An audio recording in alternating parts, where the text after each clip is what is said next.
And welcome to Scripture Reading 16. And today we're going to read chapter 15 of Genesis.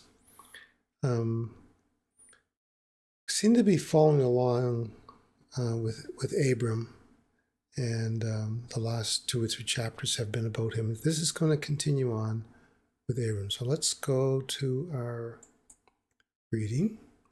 And again, this is from the King James Bible Online.org, Genesis chapter 15. After these things, the word of the Lord came unto Abram in a vision, saying, Fear not, Abram, I am thy shield, and thy exceedingly great reward. And Abram said, Lord, what wilt thou give me, seeing I go childless, and the steward of my house is this Eliezer of Damascus? And Abram said, Behold, to me thou hast given no seed, and lo, one born in my house is mine heir. And behold, the word of the Lord came unto him, saying, This shall not be thy heir, but he that shall come forth out of thine own bowels shall be thine heir. And he brought him forth abroad, and said, Look now towards heaven, and tell the stars, if thou be able to number them. And he said unto him, So shall thy seed be.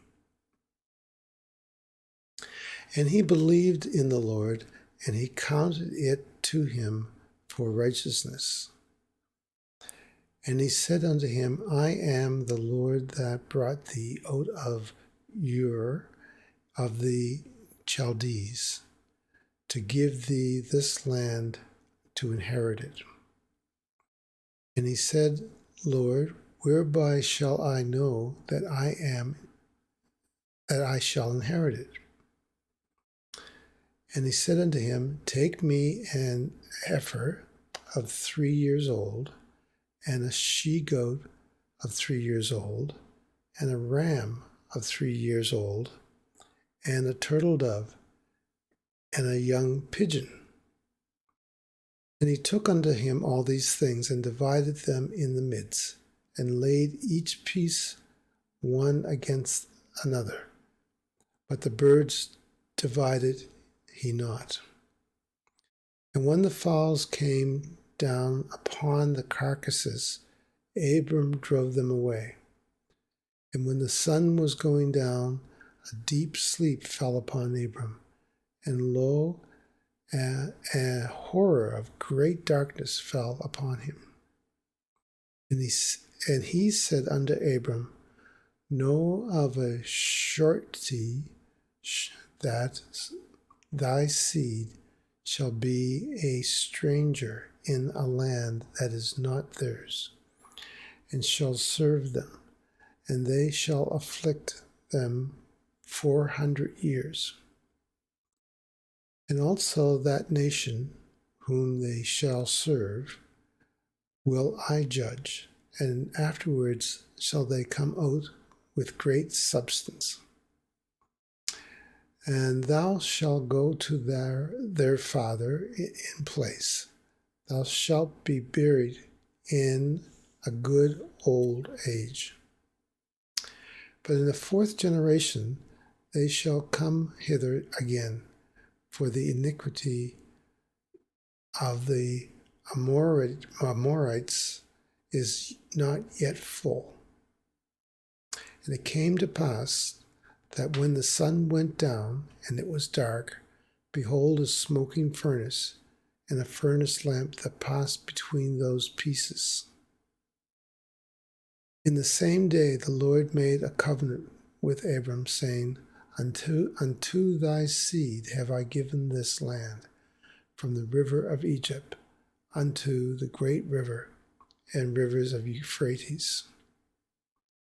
And the Canaanites, and the Kenzarites, and the Kadomites, and the Hittites, and the Perizzites, and the Rephaims, and the Amorites, and the Canaanites, and the Jerusites, and the Jebusites. Okay, that was an interesting chapter. Again, it's another one of these chapters kind of outlining the genealogy of different groups. But the first part of it's kind of interesting. Let's just skip through it and see if we can get some nuggets.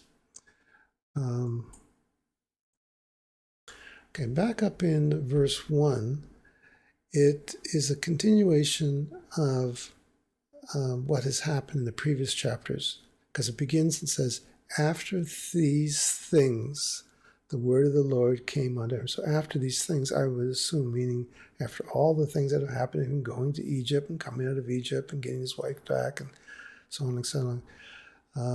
And the battle in Sodom. It was a pretty rough period. And the thing that I notice here in verse 2, it says that, and Abram said unto the Lord, what would thou give me, seeing I go childless? So it looks like up until this point, he hasn't had any children. That is his. Even though he had a wife, and she had children, and he had his brother's son Lot with him. So anyway, this goes on for a bit about if he has a son, he would be the heir, verse 3.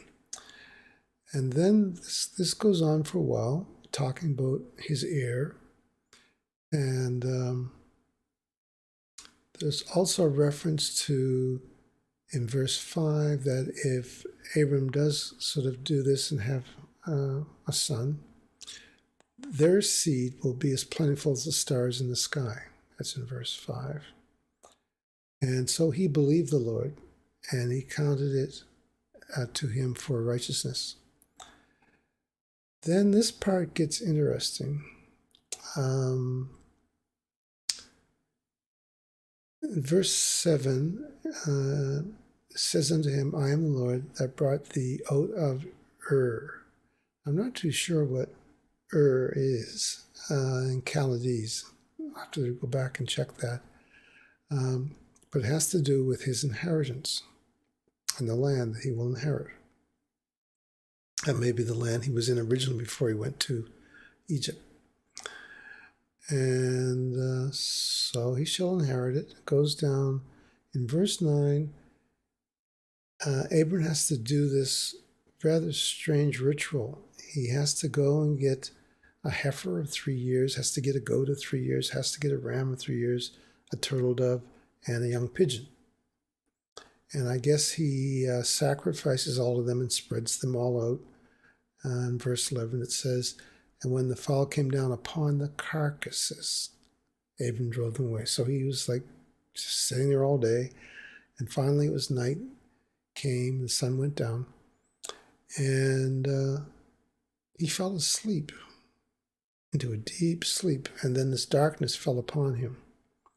So was he having a dream, or what happened here? In any event, he's having an experience.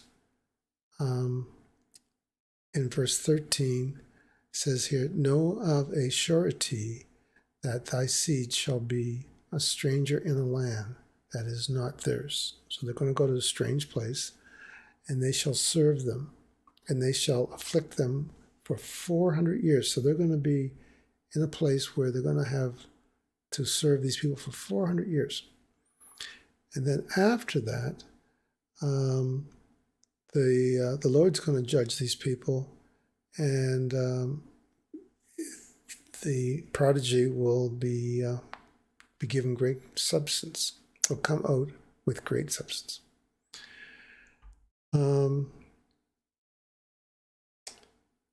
Then 15, it says, and thou shalt go to thy fathers in peace. Thou shalt be buried. So, okay, so he's going to die peacefully, blah, blah, blah, and go to heaven, basically, is what it looks like in 15. And then in 16, it looks like it's come forward in time. It says, by in the fourth generation, 400 years, I guess, they shall come hither again, for the iniquity of the Amorites is yet not full. So 17 is a reference to a smoking furnace and a lamp. Not sure what that's connected to. Then in 18, in the same day the Lord made a covenant with Abram, saying, Unto thy seed shall I give in this land, from the river of Egypt unto the great river of Euphrates. So that's a pretty big chunk of land. So that gives you a geographic area where his prodigy lived.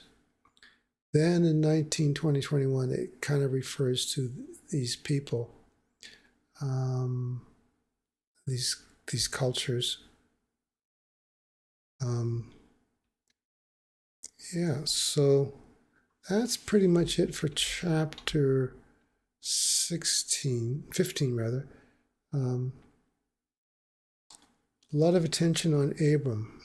It'll be interesting to see what happens in the next chapter, in chapter 16, which we'll take a look at tomorrow. And thank you very much for joining me.